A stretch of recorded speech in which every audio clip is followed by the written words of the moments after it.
Selamat malam saudara, kembali TVRI menjumpai Anda dalam Kabinet Kerja Menjawab bersama saya Herdina Suherdi.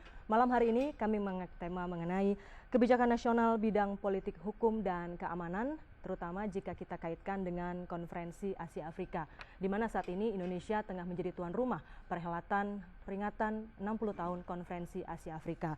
Bagaimana peta politik dunia ke depan dan kemudian sejauh mana Indonesia berperan dalam perdamaian dunia. Kita akan berbincang langsung bersama dengan Menteri Koordinator Politik Hukum dan Keamanan Laksamana TNI Purnawirawan Tejo Edi Purdiatno SH. Selamat malam Selamat Pak malam, Menko. Ya. Dan juga di samping Pak Menko ada peneliti senior dan pengamat politik Dr. J. Kristiadi. Selamat malam Pak. Selamat malam Pak. Selamat malam Pak Menko. Ya. Dan saudara, perbincangan kali ini juga tentu saja kami hadirkan atas kerjasama TVRI dengan Kementerian Kominfo. Baik Pak Menko, pertanyaan saya yang pertama adalah Bapak kini tengah menjabat sebagai Menko Polhukam. Dan bagaimana kemudian Bapak menjabarkan nawacita yang diusung oleh Presiden Joko Widodo dalam rangka melaksanakan tugas terutama di bidang politik hukum dan keamanan. Baik Mbak. Pemerintah telah mencanangkan nawacita atau 9 program kerja dari pemerintah. Dari situ ada 3 yang menjadi tugas kami, yaitu bidang politik, hukum, dan keamanan. Yang tujuannya adalah kita harus mendapatkan nantinya mencapai stabilitas politik, kemudian kepastian hukum, dan stabilitas bidang keamanan. Ini menjadi tugas atau sasaran kami ke depan untuk dicapai oleh Kemenko Polhukam. Itu Pak ya, jadi stabilitas politik, kemudian perdamaian dan juga keamanan nasional. Stabilitas keamanan dan kepastian hukum. Kepastian hukum. Ya. Nah, bicara mengenai stabilitas politik ini Pak, di tengah saat ini juga mungkin bisa dibilang suasana politik ini kembali sepertinya akan memanas lagi karena akan ada pilkada serentak. Bagaimana pengamanannya dan juga bagaimana suasana politik di dalam negeri sendiri? Dari sisi keamanan kami memang sudah menyiapkan ini semua, karena sudah disiapkan walaupun sudah tinggal beberapa bulan. Tetapi secara umum kami juga mengharapkan bahwasanya situasi di internal partai-partai ini juga harus menjadi solid. Karena masih ada 2 partai yang saat ini masih belum selesai permasalahannya, ada Golkar dan P3.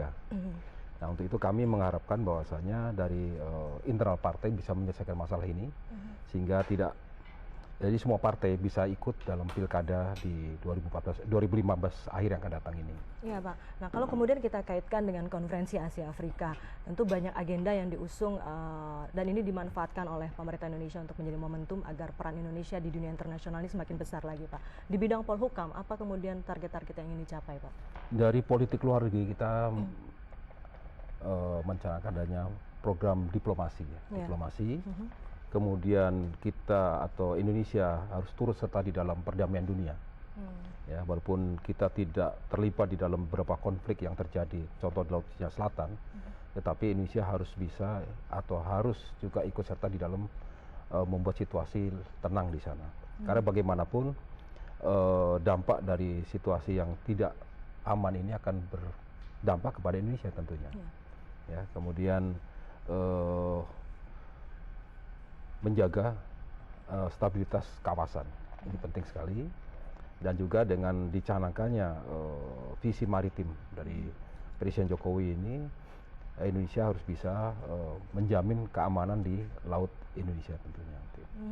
Bagaimana kalau menurut Pak Kristiadi mengenai apa tadi disampaikan oleh Pak Menko Pak? Ini ada beberapa hal, misalnya menjamin kemudian suasana keamanan dalam negeri, lalu situasi politik juga di dalam negeri, dan tadi juga kalau disampaikan peran kita di dunia internasional, bagaimana agar terutama tadi visi maritim ya Pak, itu juga perlu dikedepankan. Ya saya kira apa yang disampaikan Pak Menko Polhukam benar semua itu, benar semua, dan juga mulia ya. Itu secara normatif memang seperti itu.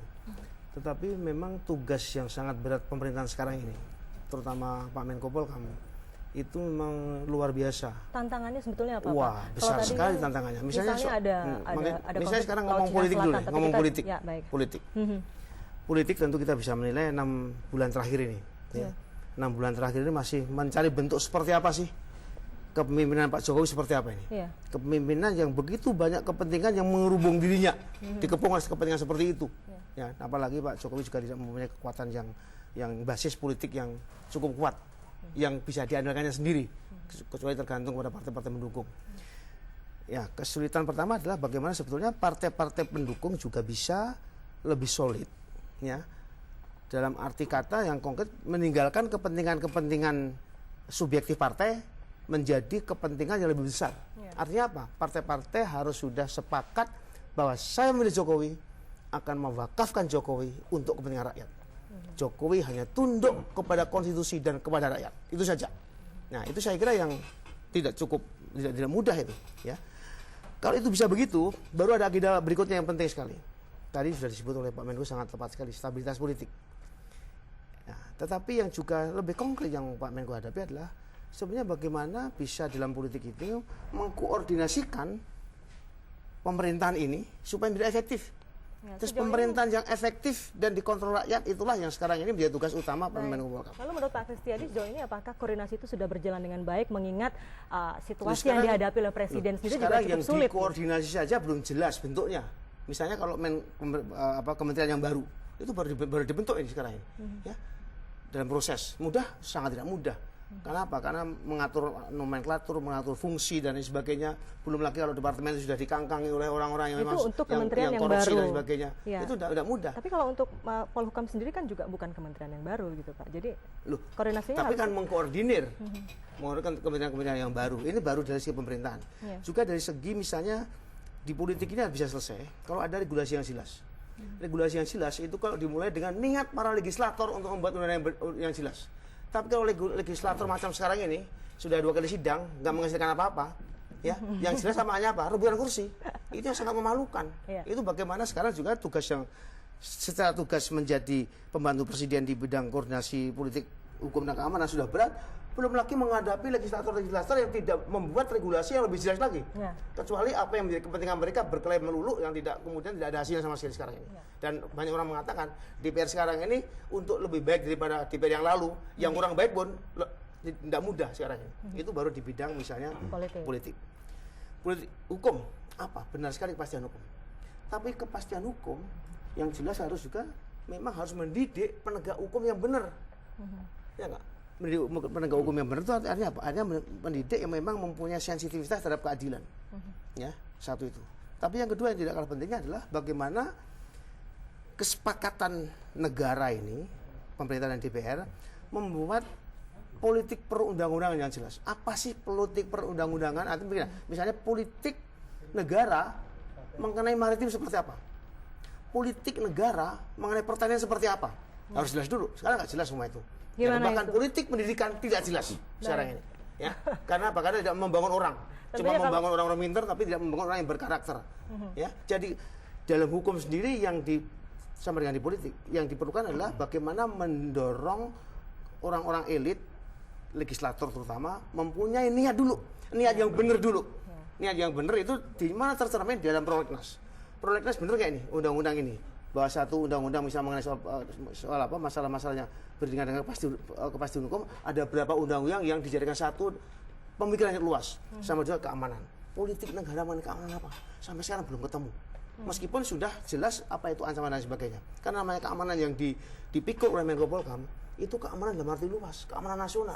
Keamanan nasional itu mulai ancaman dari militer sampai ancaman-ancaman misalnya penyakit hewan, hortikultura.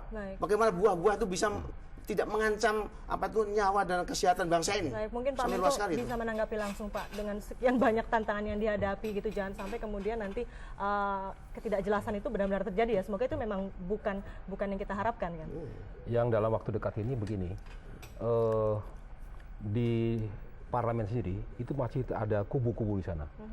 Yang namanya KMP dan KIH. Yeah. Sebaiknya itu kan residu dari Pilpres yang lalu. Betul. Nah, semestinya kalau menurut kami, kalau sudah terpilih Bapak Presiden Pak Jokowi, semua harusnya mendukung program yang baik Pak Jokowi. Dan kalau memang ada yang menyimpang, kritisi, berikan solusinya. Jadi tidak lagi kepentingan-kepentingan kelompok yang muncul di sana. Tapi bagaimana solusi untuk membangun bangsa ini. Nah, ini yang tidak mudah ya. Karena sulit juga untuk bergerak lebih jauh, jangan sampai nanti pemerintah kemudian dianggap mengintervensi. Itu juga berat juga tuh ya Pak ya. Ini yang pernah saya alami juga, di mana saya berkepentingan terhadap masalah yang saya hadapi adalah masalah keamanan. Ya.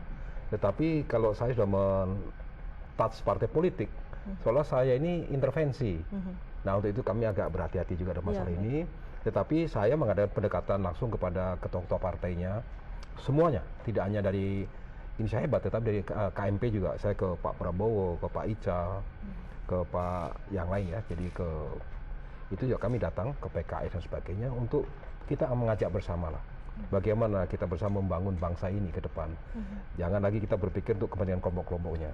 Dan saya melihat bahwa saya datang ke Pak Prabowo dan sebagainya, beliau bersepakat, ayolah kita membangun bangsa ini ke depan. Tetapi ini tidak tercermin dari para politisi yang ada di Senayan ini yang saya agak ini. Tetapi di akhir-akhir kemarin kami sudah diutus oleh Bapak Presiden ke Senayan kemarin untuk mengadakan pendekatan kepada para politikus di sana. Pada waktu beliau konsultasi dengan DPR, suasananya baik sekali. Nah, ini sudah mulai ada kemajuan lah untuk ini. Ya Mas Kris, mudah-mudahan dengan kemajuan ini kita bisa mengharapkan ke depan akan lebih baik lah. Jadi bagaimana Pak Kris, kalau tadi di tataran elitnya, di tataran petingginya semuanya seperti tadi Pak Tejo sampaikan sudah cukup baik. Politisi-politisi, namun kemudian di tataran bawah, politisi baik yang ada di mana, ada di pemerintahan yang sudah menjadi birokrasi, dan kemudian juga politisi yang ada di parlemen, itu mungkin memang harus nyambung dengan aktor-aktor non negara yang juga berniat baik. Ya, untuk apa? Untuk bersama-sama melawan siapa? Melawan orang-orang yang memang masih maunya sendiri saja. Ini saya kira sangat diperlukan, ya. Karena apa? Karena tanpa ada kekuatan non negara, mereka tidak bisa lagi. Pemerintahan yang masih baru dan kemudian masih tercerai-berai, kekuatannya masih tidak bisa terkumpul, terkonsolidasi, ya, harus menghadapi DPR yang kemudian juga semuanya sendiri, yang mereka betul-betul masih berfokus kepada kepentingan masing-masing itu loh. Nah, ini yang saya kira yang menjadi sekarang agenda yang bagi saya penting, bahwa seperti Bapak Menko Polkam juga bersama-sama kekuatan non negara, bagaimana sih kita mulai mau mengadakan suatu bangunan kekuatan baru yang bisa mengembangkan kekuatan-kekuatan yang ada di parlemen. Misalnya ada usul ada parlemen polisi. Loh, buat apa? Siapa yang ngancam parlemen? Kok sama orang parlemen takut sama rakyat? Itu cuma memperoleh rakyat ketemu mereka kan? Parlemen ada polisi kan cuma gara-gara ada perubahan apa di Golkar, ada fraksi yang pernah berkelahi seperti itu kan. Tapi kenapa kok masih ada agenda-agenda yang bagi orang-orang mungkin masih agak waras seperti saya dan mungkin teman-teman tidak mengerti lagi. Kok masih diperlukan ada polisi parlemen secara khusus yang kemudian juga diberikan perangkat khusus, ada pimpinan yang berpangkat bintang 1 untuk apa lagi? Ya kan, ini saya kira yang kemudian menjadi masalah-masalah yang secara operasional dihadapi oleh Menko Polkam pada khususnya dan pemerintahan kita sekarang pada umumnya ini. Tetapi bagi saya juga yang sangat penting, kalau kemudian juga muncul tokoh-tokoh yang memang bisa memberikan sesuatu yang harapan. Misalnya Pak Zulkifli Hasan, ya, kemarin sudah mulai datang kepada pemerintahan. Oke, meskipun tidak terus terang saya akan pindah dari KMP ke KIH yang bagi saya itu pengelompokan sudah tidak relevan, tapi bisa mencairkan suasana. Ya kan? Itu saya kira sesuatu yang sangat mulia sekali, bahwa ada partai-partai berbeda pendapat, atau kalau ada kemajuan lagi bahwa ada KMP, tetapi KMP dukungan KMP adalah memang secara secara spesifik. Isu ini bisa didukung, isu ini tidak. Itu bisa, tidak unblock aja. Pokoknya asal itu gagasannya si KIH dilawan, nggak bisa begitu. Tidak bisa begitu. Nah, inilah sekarang mudah-mudahan orang semacam Pak Zulkifli Hasan yang bisa menjadi penyeimbang begitu ya, seimbang, dan bisa juga mengajari PDIP yang mudah-mudahan pasca kongres ini sudah mulai memperkuat hubungan antara PDIP dan Pak Jokowi. Sebab kalau kemudian Pak Jokowi tetap menjadi presiden, sementara PDIP masih tak mendukung, dia akan menengok ke tempat lain. Loh, kenapa saya jadi presiden? Presiden orang Indonesia kok. Kok kamu tidak mau dukung? Saya punya dukungan lain.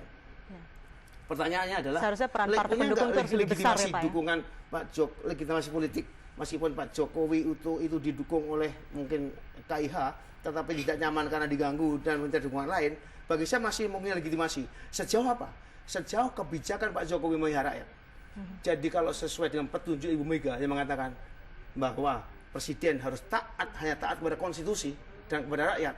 Oleh karena itu, bahkan kalau ada ketua-ketua umum, oknum-oknum daripada KIH yang memang ada usul yang aneh-aneh, biar ditolak. Ya, karena ketua umum saya sudah ngomong seperti itu. Ya kan? Ya, baik. Itu tadi di bidang politik, Pak. Nah, kembali ke bagaimana soal penegakan hukum. Penegakan hukum ini kita bicara banyak, misalnya pemberantasan korupsi, kemudian penegakan hukum di bidang penyalahgunaan narkotika. Apa kemudian kebijakan yang diterapkan di Kementerian Bapak? Saya perlu jelaskan sini bahwa pemerintah komit pada pemberantasan korupsi.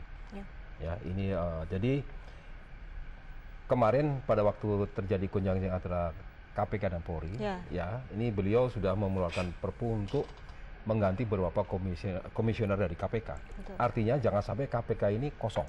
Ya, ini sudah dibentuk oleh beliau dan ini berjalan. Dalam waktu dekat ini akan dibentuk pansel KPK karena akhir tahun ini habis waktunya. Nah, setelah itu di akhir tahun nanti akan terbentuk lagi KPK yang baru. Nah, kami melihat bahwasanya dalam penyelesaian penegakan hukum sekarang ini kami melihat antara KPK, Polri dan Kejaksaan mempunyai hubungan yang baik dalam kerjasama. Saya tidak melihat adanya pelemahan KPK, tidak ada, karena kemarin kita lihat sendiri ada kader dari salah satu partai pun ditangkap ini di dalam suasana sedang kongres. Betul. Ya, artinya keberanian KPK pun ada. Ini tidak benar kalau yang mengatakan bahwa itu adalah pelemahan KPK, tidak benar sama sekali. Kemudian masalah narkoba ini Presiden sudah jelas-jelas menyatakan bahwa terpidana mati kasus narkoba, gembong narkoba ini gerasinya akan ditolak oleh beliau.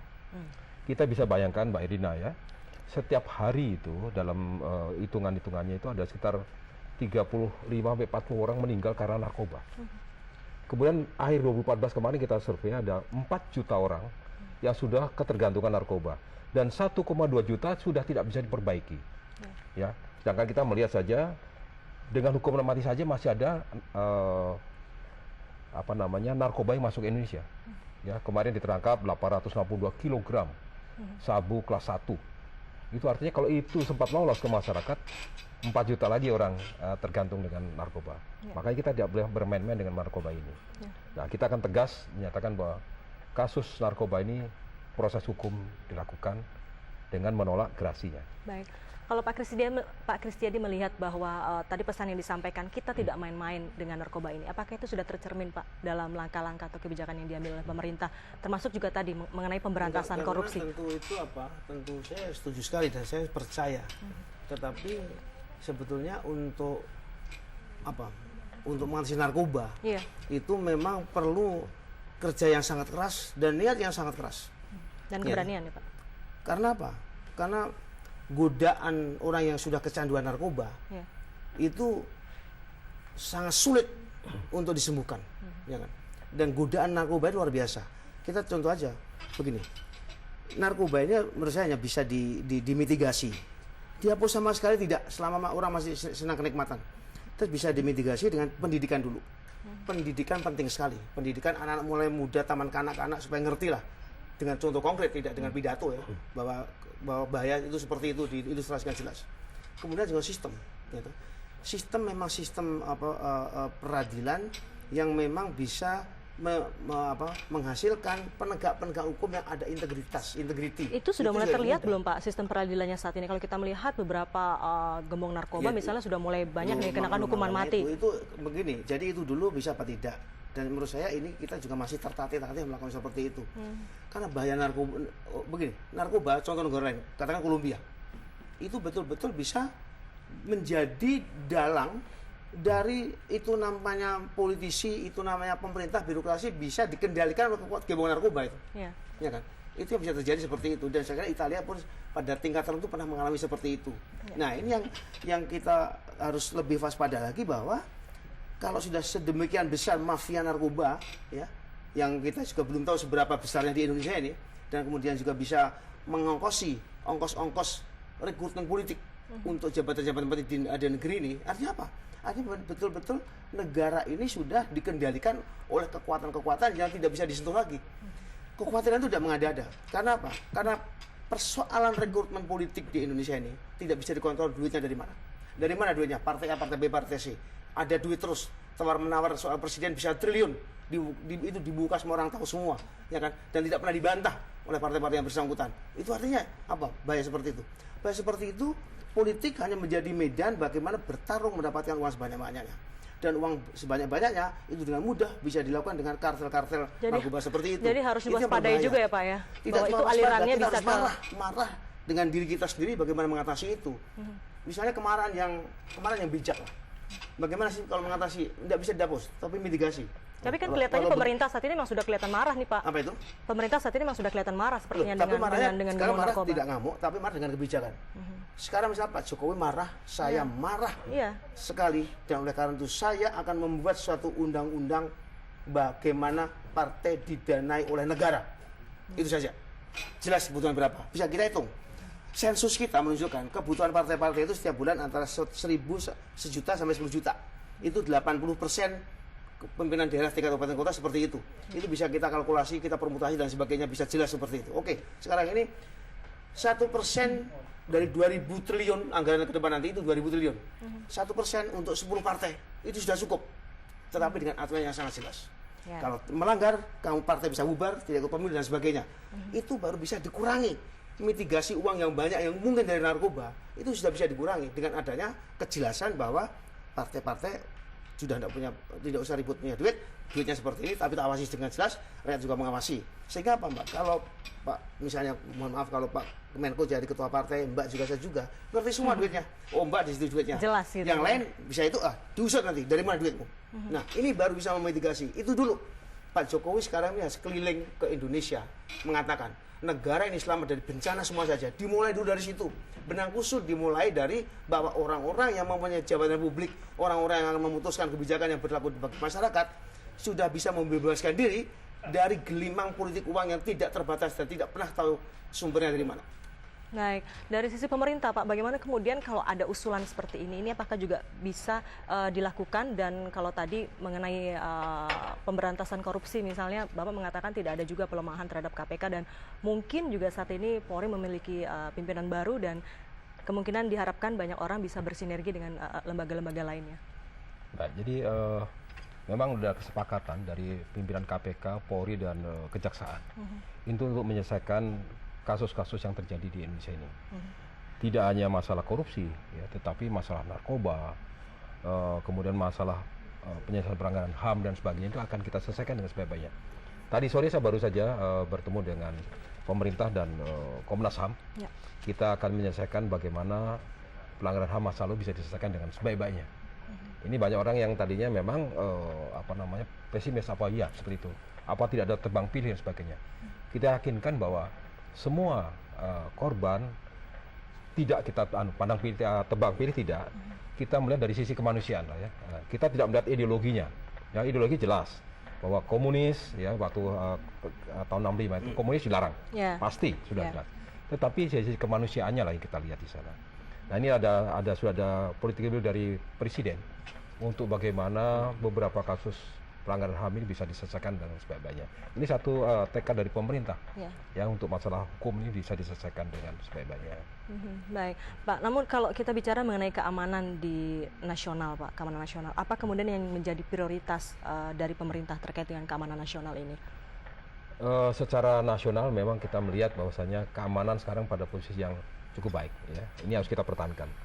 Tetapi ada pengaruh-pengaruh justru dari luar yang bisa mempengaruhi dalam ini adalah terkait dengan masalah pendirian Islamic State gitu ISIS ya. ISIS ya. Sekarang namanya Islamic State ya.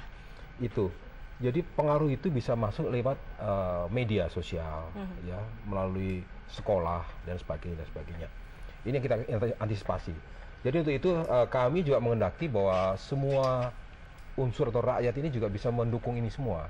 Karena kemarin begitu ada situs yang ditutup ya. Sebenarnya yang ditutup bukan situs, jadi konten yang ditutup ya. Itu pun sudah terjadi polemik perdebatan. Tetapi begini, jadi dari pihak BNPT maupun dari Kominfo ini kan tidak asal menutup. Dia melihat, membaca ya isinya sudah apa. Sudah melakukan riset terlebih dahulu ya. Ya, sudah kita nilai, evaluasi. Nah, yang tidak benar itu kita tutup. Ya, tetapi nanti setelah mereka mau memperbaiki ya kita buka lagi. Baik, kalau menurut Pak Kristiadi, Pak, apakah upaya membentengi keamanan dalam negeri dari paham-paham radikalisme itu sudah benar caranya, misalnya dengan melalui penutupan tadi blok-blok ataupun itu salah satu ya misalnya, itu apakah sudah cukup ataukah mungkin ada yang lain yang seharusnya bisa dilakukan? Itu bagian yang penting, tapi ada yang lebih penting. Apa tuh, Pak? Yaitu menciptakan kesejahteraan dan keadilan di negara ini. Itu dulu. Sehingga masyarakat tidak mencari keluar. Karena tidak mungkin kita cuma akan menyelamatkan negara ini dengan aparat keamanan saja, tidak mungkin. Pulau kita ada berapa belas ribu, ya kalau saya itu satu contoh aja, kalau saya pergi ke Sangihe sana, itu dekat dengan Filipina, itu ada 130 pulau kira-kira. 25 pulau ditempati, hanya 25 pulau. Dan dulu Nurdin Top itu bisa sembunyi di sana, nggak ketemu tuh. Karena banyak pulau-pulau yang tidak berpenghuni ya, yang bisa menjadi tempat persembunyian. Kalau rakyat di perbatasan itu sejahtera saja, dia bisa kemudian menjadi bagian daripada unsur yang mengamankan negara ini. Minimal lapor Pak Kodim, Babinsa, Lurah, sama dan sebagainya. Ada A, C, B, C, C. Jadi memang PR-nya adalah meningkatkan kesejahteraan masyarakat dulu. Keadilan dan kesejahteraan itu yang sangat penting untuk menjadi basis daripada keamanan nasional. Nah, tetapi tentu bahwa itu juga baru bisa dilakukan kalau kita memang mempunyai suatu pandangan wawasan yang besar bagaimana sih konsep keamanan nasional kita sekarang ini, ya kan? Dan itu semua harus diterjemahkan dari berbagai macam misalnya regulasi dan konsep-konsep yang jelas yang sampai sekarang ini rencana undang-undang keamanan nasional sudah belasan tahun, sudah hampir lebih 20 tahun, itu tidak muncul sampai sekarang ini karena berbagai macam konflik kepentingan subjektif juga. Apa Pak kendalanya Pak Menko? Itu tadi disampaikan Mas Kris tadi, itu masalah ya kepentingan dari berbagai kelompok tadi yang tidak mengendaki adanya keamanan nasional ini. Kami bisa mengendaki bahwasannya undang-undang keamanan nasional segera muncul dan ada semacam Dewan Keamanan Nasional ini akan muncul. Bagaimana dia membuat strategi, kemudian tindakan ke depan. Kapan itu Pak akan direalisasikan? Kita harusnya segera ini karena ini sudah sangat mendesak. Sudah ada undang-undang berkali-kali kita baca, kita batal lagi karena terus terang aja tidak bisa namanya mengamankan negara sebesar ini, mengamankan ya. Itu di satu instansi aja institusi tidak akan bisa. Harus meliputi berbagai macam institusi, mencakup bidang apa yang diamankan. Bidang ancaman apa tadi? Ya, bicara juga hortikultura. Itu bisa merupakan ancaman yang mengerikan itu. Ya kan penyakit bisa masuk, ya kan misalnya kemudian juga hibrida apa itu kalau tidak kita cek betul, itu sangat rumit dan itu tidak memerlukan peluru, memerlukan kepintaran. Ya kan? Dan Indonesia juga tadi Bapak mengatakan adalah wilayah yang luas, juga negara kepulauan wilayah kepulauannya banyak. Bagaimana kemudian kondisi keamanan Pak, terutama di pulau-pulau terluar, terpencil, terutama daerah perbatasan terdepan, itu saat ini bagaimana kondisinya di sana, keamanannya, pengamanannya? Kami menempatkan pasukan yang ada di sana ya, untuk pulau-pulau yang tidak berpenduduk itu bisa ditempati dari pasukan Marinir Angkatan Laut. Tetapi yang berpenduduk ini ditempati dari aparat teritorial Angkatan Darat. Ini sudah ketepatan demikian. Dan ini sudah terpenuhi semua, seluruh daerah pulau-pulau terluar ini sudah ditempatkan mereka semua. Ada salah satu upaya untuk menangkal itu tadi. Baik, sehingga nanti tidak ada yang bersembunyi kemudian memanfaatkan pulau-pulau terluar itu. Juga kesejahteraan setempat. Karena apa? Terus terang aja, kalau kita membandingkan daerah-daerah ya, perbatasan Tai, Tekong, segala macam sebelahnya, itu sangat beda sekali. Dan ini menimbulkan kemarahan rakyat. Apalagi kalau suku-suku di tempat-tempat itu untuk menjadi pegawai rendah saja di pemerintahan juga tidak bisa masuk.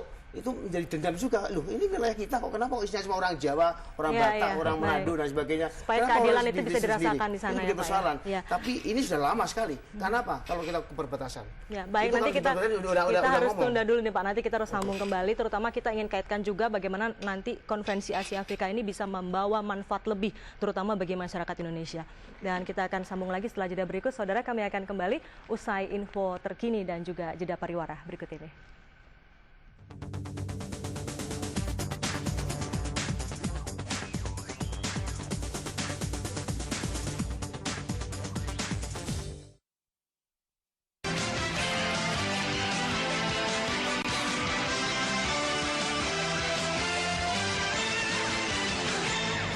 Selamat malam saudara. Polda DIY menangkap buronan Interpol Ahmad Zia Alizada. Penangkapan dilakukan atas permohonan ekstradisi yang diajukan oleh pemerintah Australia dalam kasus penyelundupan orang.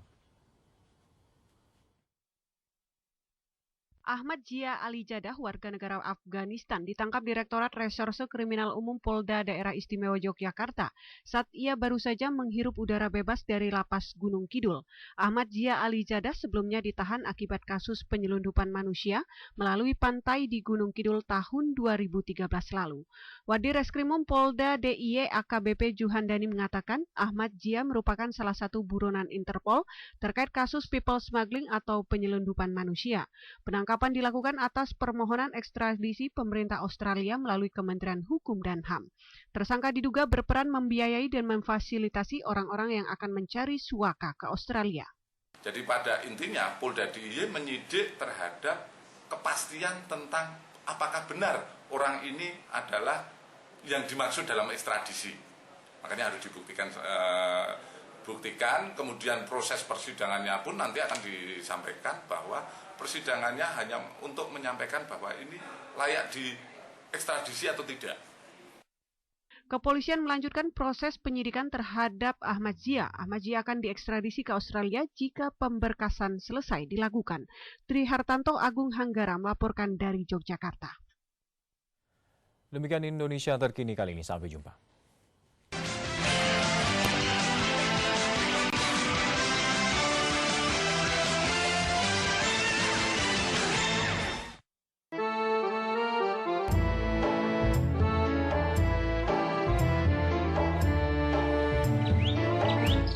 Keindahan tanah Rencong Aceh yang berjuluk Serambi Mekah menawarkan banyak pesona objek wisatanya. Keindahan pantainya, keagungan masjid rayanya, keartistikan rumah adatnya,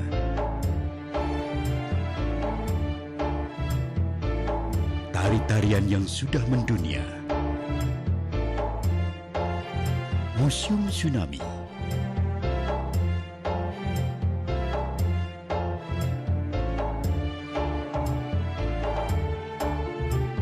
kenikmatan teh tarik dan kopi tarik, semua ada di Provinsi Ujung Barat Nusantara.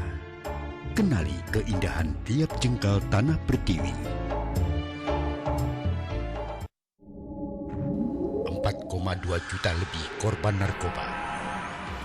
40 jiwa melayang setiap hari. Jenis narkoba terus berkembang. Kenali dan hindari. Indonesia Darurat Narkoba, setiap Senin pukul 13 di TVRI.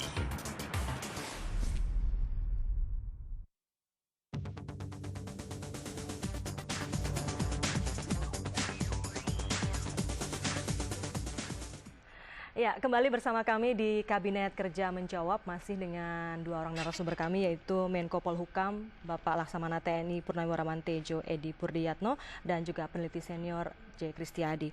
Pak, tadi kalau kita ingin mengaitkan bagaimana kemudian peran konferensi Asia Afrika ini bisa membawa manfaat yang lebih besar, terutama bagi masyarakat di dalam negeri sendiri. Seperti apa Pak kira-kira? Konferensi Afrika ini kan saat ini ada peringatan 60 tahun Konferensi Afrika. Di mana pada saat itu dicetuskan oleh Boniface kita Pak Karno. Ya, Bung Karno. Nah, dengan adanya Konferensi Asia Afrika ini kita ingin juga memperkuat lagi peran Selatan-Selatan ya, Selatan. Bagaimana kita menjadi bangsa ini betul bangsa yang merdeka dan berdaulat, dan kita bisa duduk sama tinggi dengan negara-negara Barat lainnya yang itu. Ini ada semangat inilah yang akan dibentuk dalam Konferensi Asia Afrika ini. Tapi di tengah upaya kita Pak untuk kemudian meningkatkan kerjasama Selatan-Selatan dan juga kerjasama triangular itu, ternyata kemudian ada berita yang menghebohkan dalam negeri, yaitu adanya bom yang kemudian menimpa Kedutaan Besar Republik Indonesia di Yaman. Nah, tanggapan Bapak mengenai hal itu? Kalau kemarin Ibu Menlu sempat mengatakan bahwa Indonesia mengecam. Ya. Bapak. Jadi di Yaman itu situasinya adalah badan seperti perang di sana ya. Jadi ada pemberontak dari salah satu suku di sana, dihadapi oleh koalisi Arab Saudi di sana. Nah, mereka dicari adalah pusat-pusat tempat-tempat persenjataan dan pasukan-pasukan pemberontak ini dicari. Mereka dengan serangan udara dan sebagainya dan sebagainya. Nah, kemungkinan saja bahwa pusat-pusat persenjataan ini ada berada di, atau kumpulan manusia ada berada di sekitar KBRI pada waktu itu. Jadi memang tidak ada kesengajaan dari pihak koalisi maupun untuk menyerang KBRI, tidak. Tapi sikap Indonesia jelas ya Pak, mengecam memang tindakan kita itu. Mengecam. Apa tujuan kita mengecam? Supaya hentikanlah ya pertikaian di sana ini ya. Karena masih ada juga beberapa WNI masa di sana tidak bisa keluar. Ya, tidak bisa keluar. Nah, ini kita mengharapkan bahwa situasi perang ini segera diakhiri. Karena tidak membawa manfaat ya untuk manusia. Nah, inilah kita menjadi sasaran dari senjata atau dari rudal yang mungkin tidak sengaja masuk ke sana. Tetapi kita mengadu protes ya, karena jelas kerusakan cukup banyak dan ada korban 2 orang, 3 ya Pak ya? Jadi 2 orang KBRI, 1 WNI. Ya, karena walaupun luka ringan, tetapi itu tetap saja itu adalah akibat dari serangan itu. Lalu dengan kejadian ini apa yang akan dilakukan pemerintah Pak? Misalnya apakah kemudian warga negara Indonesia dan juga staf KBRI yang masih ada di sana yang tersisa, apakah kemudian harus segera pulang ke Indonesia? Sudah beberapa menyusul orang yang lain? Ya, semua sudah dikembalikan, tetapi sebetulnya Kenapa masih ada Pak yang tersisa di sana? Ya mungkin belum sempat kembali semua ya, sempat kembali semua. Ada beberapa yang saya katakan tidak bisa keluar dari sana. Karena terkepung begitu? Ya, itulah. Karena situasinya sudah orang katakan Pak Baliut lah ya, udah perang itu seperti itu situasinya. Nah ini mengakibatkan serangan itu terkena ke KBRI kita. Ya. Dengan kondisi seperti itu Pak, apakah kemudian berdampak terhadap level keamanan atau pengamanan di dalam negeri sendiri, terutama jika dikaitkan dengan pelaksanaan konferensi Asia Afrika? Kita tahu bahwa tentu saja pemerintah Indonesia mengupayakan dengan serius untuk mengamankan tamu-tamu negara saat ini. Tapi apakah dengan kejadian itu kemudian lebih diperketat lagi atau bagaimana Pak? Sudah, kita cukup banyak ya dari pasukan keamanan kita dari TNI dan Polri. Cukup banyak, dan kemarin sudah diadakan gladi bagaimana mengamankan tamu-tamu dari sekian negara ini. Karena banyak titiknya, banyak ini Pak, ada di Jakarta. Betul. Di Jakarta saja ada beberapa lokasi, misalnya ada 2 bandara, kemudian ada hotel-hotel, ada JCC, lalu di Bandung juga ada beberapa lokasi, apalagi di Bandung nanti para tamu negara ini akan napak tilas. Artinya ada proses di mana para tamu negara berjalan dari hotel, kemudian menuju ke Gedung Merdeka, lalu ke masjid. Itu bagaimana kemudian pemerintah berusaha menjaga keamanan tamu negara ini? Ya, kita sudah berupaya dengan sekuat tenaga ya. Ini sudah kemarin Panglima TNI, Kapolri dengan panitia ya, yang dipimpin oleh Pak Luhut Panjaitan sudah mengupayakan keamanan para tamu ini bisa dijamin. Ya, sudah dengan mengalokasikan sekian ribu personil dari TNI maupun Polri. Baik. Pak Kristiadi, kalau Bapak melihat harusnya seperti apa atau sejauh mana Indonesia memperjuangkan perannya di politik luar negeri Pak? Kalau tadi juga misalnya Pak Menko sudah mengedepankan atau mengatakan apa-apa saja poin-poin utamanya, tapi kalau menurut Pak Kristiadi seharusnya seperti apa? Saya tidak begitu ahli soal politik luar negeri ya, tapi yang saya pahami bahwa sebetulnya kalau ada peringatan 60 tahun, ini kita mencoba menggali memori kita sebagai bangsa. Apa yang terjadi 60 tahun yang lalu. Artinya apa? Artinya bahwa Indonesia mau membangun kekuatan alternatif di antara 2 kubu. Ya. Kubunya Amerika dan Uni Soviet. Ya, muncul kekuatan baru ini. Tetapi itu juga barang tidak mudah. Karena apa? Karena ternyata memang dengan ideologi kapitalisme ini sebetulnya, ya, gagasan-gagasan ide-ide soal kapitalisme yang ada sebagiannya baik, tapi tentu sudah menjadi sesuatu kekuatan yang sangat sulit ditandingi. Ya. Sehingga apa? Sehingga akibatnya globalisasi itu menjadi ketidakadilan. Ya. Itu bagi yang negara sudah besar, maju, modern dan kaya akan maju lebih pesat. Jadi kondisinya memang sudah berubah dibandingkan 60 tahun yang lalu. Nah, oleh karena itu bagi saya maknanya adalah bagaimana kita mengingatkan kembali bahwa kita ada kekuatan yang juga bisa menjadi bagian dan diperhitungkan oleh kekuatan-kekuatan konvensionalnya, ya kan? Sekarang malah mungkin sudah berbeda sekarang konteksnya, sudah berbeda sekali. Tapi kita memang minta keadilan. Keadilan dalam arti apa? Keadilan dalam arti apa? Bagaimana pengelolaan global globalisasi ini juga berkeadilan. Sekarang kan tidak juga. Negara yang besar mempunyai privilege di dalam lembaga-lembaga yang mengelola dunia, PBB misalnya.